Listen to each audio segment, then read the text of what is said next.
সেই ৰাতিপুৱা 5টা বজাৰ পৰা মাটি কাম কৰি আছোঁ। মাটিখন দাঙি দাঙি মোৰ পেটৰ নাড়ী ডাল ডাল হৈ গৈছে। এবাৰ বাৰু লাল চাহ এটুপি দিলেহি। এতিয়া মোৰ ভাতকেইটা কেতিয়া দিয়ে জানো। বোৱাৰীজনী হাত ভৰি ধুই আহিছোঁ ভাতকেইটা খাম বুলি, তাই এতিয়ালৈ মোৰ ভাতকেইটা আনি দিয়া নাই। দেখিছেনে বাৰু, মোৰ ইমানেই ভোক লাগিছে, কেতিয়া খাওঁ খাওঁ লাগি গৈছে।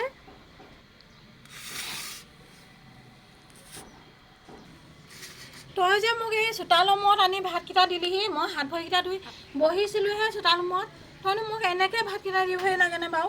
হা বোৱাৰীজনীয়ে বাৰু মোক বাৰু এই চোতালৰ মূৰত বাৰু ভাতকেইটা দিব লাগে। কি যে মোৰ কপাল, এই কপালখন কি হ'ব, মোক ভাতকেইটা এনেকৈ দিলে। দেখিছনে বাৰু, ৰাতিপুৱাৰ পৰা কাম কৰি আছোঁ তাৰ তথাপিও মোৰ বুলিবা এই মোৰ ভাতকেইটা বাৰু চোতালৰ মূৰত দি আহিলে বাৰু, কিমান দুখ লগা কথা চাচোন বাৰু। মোৰ কপালখনো কিনো লিখিলে জানো, কিনো বিধি